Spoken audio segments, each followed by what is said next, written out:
Hello दोस्तों, आज हम एक बहुत इंपॉर्टेंट टॉपिक पढ़ने वाले हैं। जैसे कि आप देख सकते हो, ये जो आदमी है तुम्हारे सामने, इसके फेस पे आप देख रहे हो कि बहुत सारे छोटे छोटे नोड्यूल्स हैं। और इसकी एक नाक देख रहे हो आप कि इसकी नाक ऐसी है, सैडल टाइप नाक है। ऐसी नाक है, सैडल टाइप इसकी नोज़ है। और इसके फेस में बहुत सारे पैचेस हैं, स्किन लीजन्स हैं। तो आज हम पढ़ेंगे एक बहुत ही इंपॉर्टेंट बीमारी जिसे कहते हैं लेप्रेसी।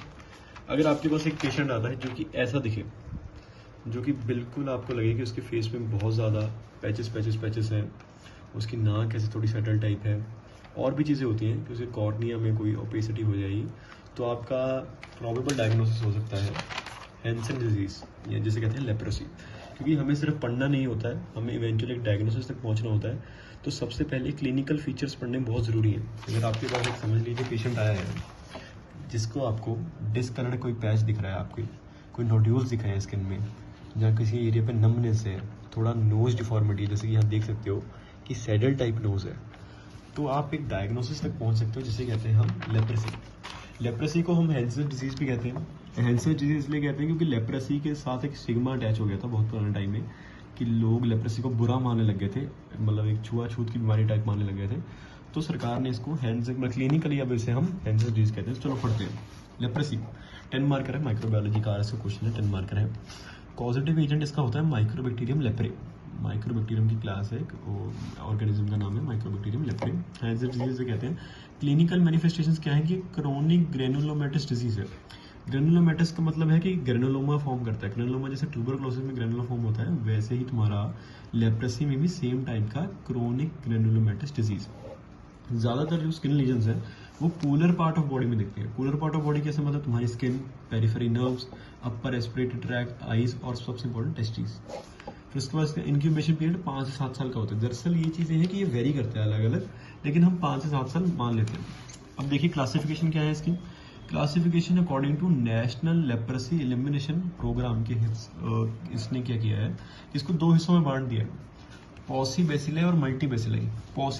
पॉसी मतलब समझ आ रहा है कि पॉसी मतलब बहुत कम होगा, छोटा सा होगा पॉसी। 1 से 5 लीजन्स, जैसे ये आदमी आप देख रहे हो, इसके 1 से 5 लीजन तो बिल्कुल भी नहीं है। तो ये कौन सा केस है, मल्टी बेसिले का। पढ़ाऊंगा आपको भी कि पॉसी बेसिले मतलब 1 से 5 लीजन्स, बहुत कम लीजन्स है, कोई नर्व इंवॉल्वमेंट नहीं है। और slit skin smear, slit skin हम इसके डायग्नोसिस में पढ़ेंगे क्या होता है कि ये नेगेटिव आएगा। जबकि मल्टी बेसिले में क्या होगा कि 5 से ज़्यादा स्किन लीजन होंगे, न्यूराइटिस मतलब नर्व इंवॉल्वमेंट इज देयर, और स्लिट स्मीयर इसका पॉजिटिव आएगा। अब ये तो हो गई हमारी क्लासिफिकेशन अकॉर्डिंग टू NLEP। अब एक दो साइंटिस्ट हुए हमारे भाई, रिडली और जॉपलिंग, इन्होंने भी एक क्लासिफिकेशन दी है, क्योंकि सबका अपना अपना एक है, हम क्यों पीछे रहे भाई। तो उन्होंने भी दिया है क्लासिफिकेशन, जिसमें इन्होंने 1, 2, 3, 4 और 5 तरह की लेप्रेसी बताई है। एक बताई है लेप्रोमेटस, एक बताई है ट्यूबरकुलॉइड, और इनके बीच में बता दें एक बॉर्डर लाइन।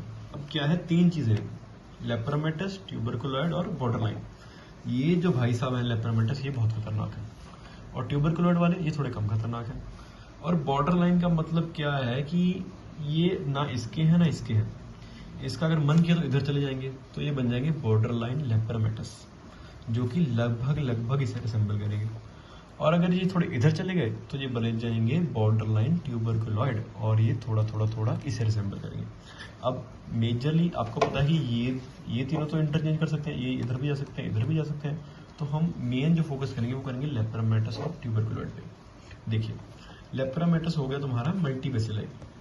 मल्टी बेसिलाई मतलब खतरनाक, सीधी सी बात। लेप्रोमेटस मल्टी बेसिलाई, जबकि ट्यूबरकुलॉइड पॉसी बेसिलाई। लेप्रोमेटस में तुम्हारे बहुत लीजन्स दिखेंगे, जैसे देख सकते हो इस आदमी के बहुत ज़्यादा लीजन्स हैं, और मेनली सिमेट्रिकल है। देख रहे हो कि यहाँ भी है, यहाँ भी है, यहाँ भी है, यहाँ भी है, मतलब सिमेट्री फॉलो हो रही है। तो मैनी लीजन्स, सिमेट्रिकल लीजन्स, और देखो लियोनाइन फेशियस प्लस आईब्रो एलोपेशिया। अब लियोनाइन फेशियस क्या होता है कि शेर जैसा फेस है। अब इस आदमी का अगर देखो, वैसे लग तो नहीं रहा है, लेकिन कहते हैं क्लिनिकली कि शेर जैसा फेस है, शेर जैसा फेस है।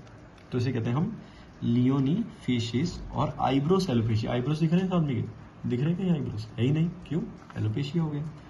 अब देखिए आईब्रोस का एलोपेशिया, ये कैरेक्टरिस्टिक फीचर है लेप्रोमेटस लेप्रोसी का। ट्यूबरकुलॉइड में जबकि क्या हुआ, एनुलर मैक्यूलस सेंट्रल क्लियरिंग। सेंट्रल क्लियरिंग मतलब ये क्लियर हो रहे हैं, साफ हो रहे हैं, थोड़े थोड़े ठीक होने की तरफ जा रहे हैं। इसमें जो क्या होगा, लेकिन लेप्रोमेटस में नर्व लीजन्स तुम्हारे नहीं होंगे, जबकि उसमें तुम्हारे नर्व लीजन्स होंगे। और एक चीज क्या है कि लेप्रोमेन टेस्ट इसमें नेगेटिव आएगा, इसमें लेप्रोमेन, ये भी हम बाद में पढ़ाएंगे आपको कि क्या होता है ये टेस्ट। तो ये इसमें नेगेटिव आएगा, इसमें पॉजिटिव आएगा। स्किन टेस्ट होता है बेसिकली। सेल मीडिएटेड इम्यूनिटी इसमें लो होती है और इसमें नॉर्मल होती है। लैंगरहैंस जायंट सेल माइक्रोस्कोपी में इसमें नहीं दिखेंगे, जबकि इसमें दिखेंगे। ये बेसिक चीजें याद ही करनी पड़ेंगी। अब इसका मोड ऑफ ट्रांसमिशन क्या है?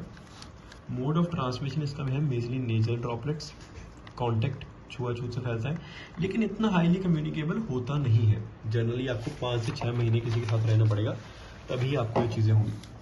तो देखिए, अब 3 चीज़ें हैं, ये 3 चीज़ों को अफेक्ट करता है, स्किन को, नर्व को और म्यूकस मेम्ब्रेन को। अगर तो इसने स्किन को, मतलब करेगा तो तीनों को, लेकिन सिम्टम हमने डिवाइड कर दिए एरिया के हिसाब से। स्किन को अफेक्ट किया तो क्या क्या हुआ?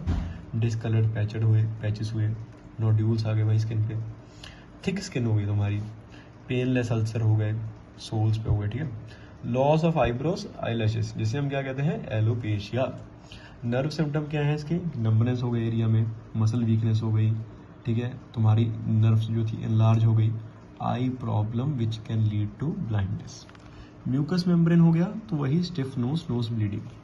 अब एक चीज़ जो आती है इसमें कि अगर तुमने इसे ट्रीट ही ना किया, जैसे ये भाई का है कि ट्रीट ही नहीं किया है, ठीक है, ऐसे ही है भाई साहब, इन्होंने कोई दवाई ववाई ली नहीं है, तो इनका क्या हो गया? देखो कि नोज का स्ट्रक्चर ही बदल गया। जैसे नाक होता है, ऐसे तीखा नाक, वो तो बदल गया। तो क्या होता है कि अगर इस बीमारी को हम अनट्रीटेड छोड़ दें तो क्या हो सकता है? Paralysis of hand and feet. क्यों? नर्व इन्वॉल्वमेंट की वजह से। अल्सर हो सकता है, ब्लाइंडनेस हो सकती है, क्यों? इसी चीज़ की वजह से।